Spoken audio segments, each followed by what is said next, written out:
Today is not just about bricks and glass. This is the culmination of the rebirth of NORA as an organization that has the capacity to fulfill the vision of community improvement that an act of the legislature bestowed on NORA in 1968. Fulfilling this vision depends on three things.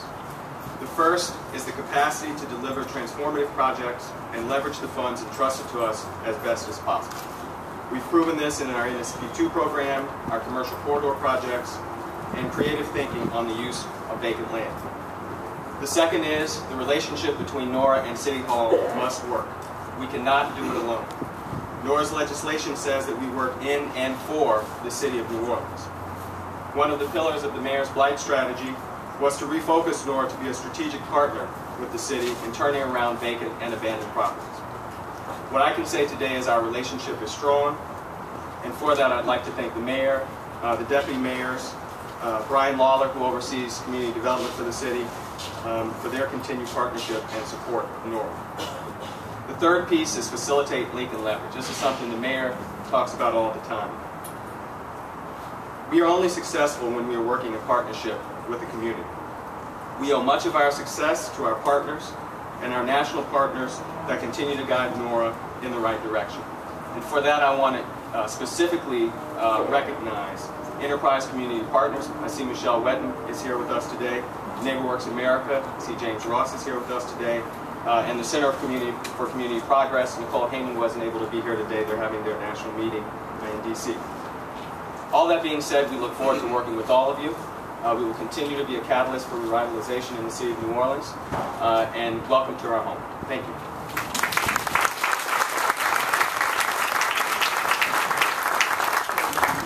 As we alluded to, we're about fighting blight and revitalizing neighborhoods.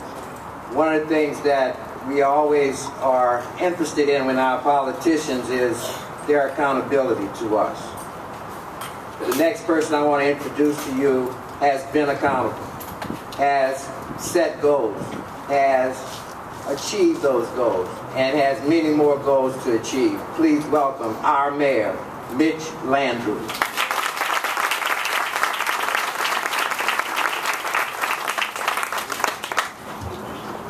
Thank you, Bill. I like that hat. Thinking I need one. Like a NORA hat, right? It's nice to see you, Bill. Thank you very much. Bill's been a great partner for so much of the work that we've done. To all of the council members that are with us, and for those of you that don't see some council members, we're in the middle of the last 24 hours of putting our budget together. So we're having meetings, and we're talking, and we're going to work it out so that we can have a roadmap for the city for the next year. So I thank all of them in absentia. A couple of them may show up. Cynthia Hedge-Morrell is with us, who's been one of our great partners. I also see Laverne Salney from Senator Landrieu's office that is with us. Pat Forbes. Pat, thank you for your partnership from the state. Jeff Hebert, a great young man, the next generation of leaders in the city of New Orleans. You give Jeff. And I've been waiting to say this for a long time, and all you youngins that are part of your generation, right? Looking back. And to Andy Copeland, who is my Deputy Mayor and Chief Administrative Officer, to all the Deputy Mayors, and to all of our staff who have worked so very hard over the last 2.5 years to try to stabilize the city, reorganize it, create partnerships that make sense, and then to be able to build things that people can have confidence in. And of course to all of our board members who, for free, give all of y'all's time and all of y'all's effort in return for a lot of aggravation. I don't know who's getting a better deal out of this, but we appreciate everything that all of you do. And as Jeff said, we really are here to celebrate so many different things. Luther said a house is not a home, right? And the thing we learned from Katrina that unfortunately our friends in the Northeast are learning is it's really the soul of the place and the spirit of the place that really matters. You can build buildings back, but it's hard to bring family back that you lost, or something that's so deep in your soul that it got blown away by the wind. And really one of the things that I think all of us have shown to the people of America is kind of when you stick and you make a commitment and you have unconditional love for each other and you're open to doing things a new way, you can actually build it back better than it was before. And so this is a building, true, but it represents great success for the city of New Orleans. On my way over here, just driving around the neighborhoods, I don't know if you all noticed, but I noticed a new building going up on Magazine and Jackson. I noticed the new bank on St. Charles Avenue in Washington. I noticed the new shop that's opening up on Magazine and Washington Avenue. And if you look, you see new development, private development, coming up all over the place. Not just buildings that were built as a result of public dollars. And what that means is the private sector is beginning to respond to a much, much higher level of confidence that the American people have in the city of New Orleans, because we got our act together. It's no just surprise that the Super Bowl is coming here for more times than any place else, right, in the nation that they've had it to the city of New Orleans. It's not just by chance that China has opened up a Confucius Institute at Xavier University. That's not just by chance, right, Dr. Francis? Right? They're betting on a sure thing. Right? They're betting on somebody that they know is going to deliver. And as you see this particular building in this particular space, and Carol, you remember Oretha, and then Carol came and planted seeds after that on this historic boulevard, on top of legislation that we passed creating cultural products district. Was not the government doing things, but creating incentives for the private sector. You then begin to see physical manifestations of those three beautiful words that Jeff used: facilitate, link, and leverage. Because, ladies and gentlemen, the world is changing. The government can't do everything. The only thing it can do is create partnerships with the private sector, the faith-based community, and direct them into areas and neighborhoods where they create foundations so that everybody else can come in. And there's no better example than this particular street.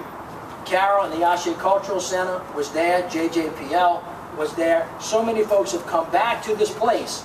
That was, Dr. Francis, back in the day, a very special place. We are recreating what once was, and we're making it better than it ever was. And I am really thrilled that NORA has decided to place its anchor here, much like President Clinton did with his foundation in Harlem.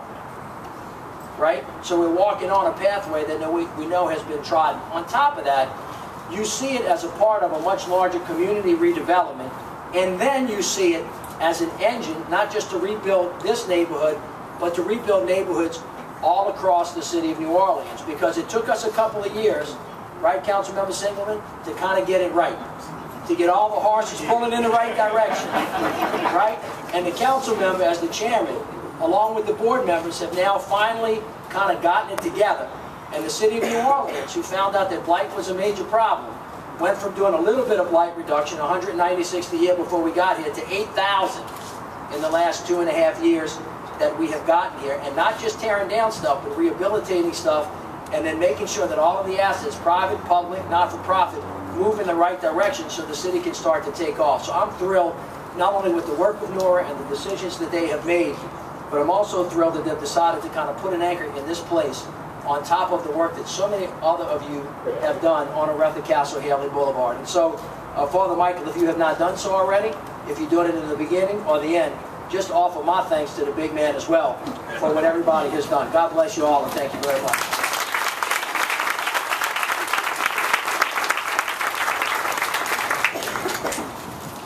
There is a saying that you might not be here when you want them, but they're always on time.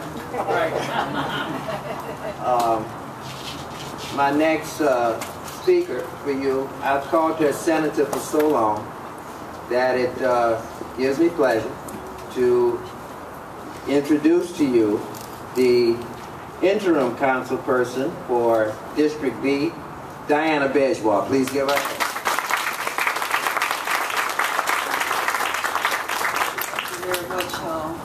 My apologies for being tardy. This is my first budget hearing I'm going through. I was only on the state budget for many years, but this budget is much tougher. It's not as big. They say, you know, your money's not as big, it's always harder. But let me just say thank you so much for inviting me, and to the mayor and to so many friends out here. I have to say Dr. Francis, who's such a long time friend, and to the other members of the council, and all other, certainly to Jeff, and the members of NORA. This is a wonderful day here. you know, I've watched when they had the old raggedy buildings up here, and it's just it's such a great improvement for this whole area. And to know that we're about to do across the street, the marketplace. So, I mean, I may have to look at an apartment over here. So I won't have to go far to shop, but it really is. It is such a beautiful addition to this whole boulevard. And this is a boulevard. This is Aretha Haley's Boulevard. And I was telling Carol the other day when I turned on the TV, and sometimes they say, come shopping on the boulevard. I heard them run in because I just know they talking about Aretha Haley. That was the boulevard that I knew. And she's done so much as well in keeping this this boulevard growing. And so I'd be remiss if I didn't say that with the Ashley Culture Center and certainly my friends at Cafe Reconcile. I had the pleasure of representing this area in the Senate for many years, and it's just so refreshing just to see the continued growth of this whole area. And it gives me great pleasure to be here today as we dedicate this wonderful addition to this community. And certainly we've become a part of generating and bringing families and more people into the area. I know the mayor touched upon many things, and I'm just looking at the name of the building, the Harrell Building. And I'd be remiss if I didn't say it. I had the pleasure of knowing Reverend Harrell when he was on this boulevard, when he had very little things going on. And he was a man who was so committed, and not only to just bringing it back, but to health care for the people in this area. And I had an opportunity to work with him in formulating a relationship, I think it was between him and Tulane University at the time. And when he brought some very needed health care to the area.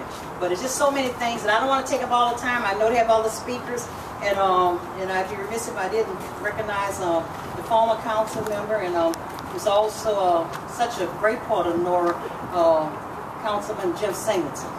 And he's done so many wonderful things over the year. And every time I'm getting ready to leave, I told him, I said, no, I'm still working. And I think about Jim and he had a commercial saying, I'm still working. And I know what you meant now, Jim. Every time I get ready to leave, the city councilman goes by and said, no, I'm still working. So it is a place that requires a lot of work, and Father, it's great to see you here too. And I know that you're going to keep us in your prayers as we grow with this wonderful facility. Let me just say thank you and good luck, and it's a great, great day in Central City. That's right.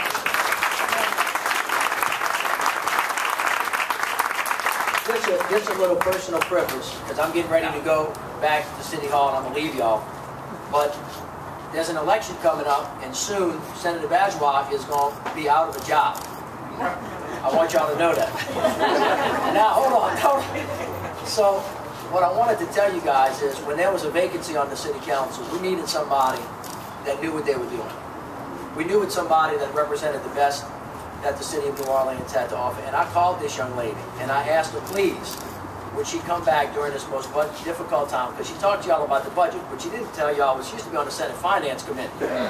And so some of these youngins on the council are getting an education about budgets. And I just want to tell you all how much I appreciate the unbelievable sacrifice that Senator Bajoie has made for the citizens of New Orleans in the past 6 months. And I may not get to do this publicly in a group like this again, but I wanted to, Diana, thank you so much for everything that you have done. And I would ask you all to join me, please, in showing your appreciation for the commitment that Senator Bajoie has.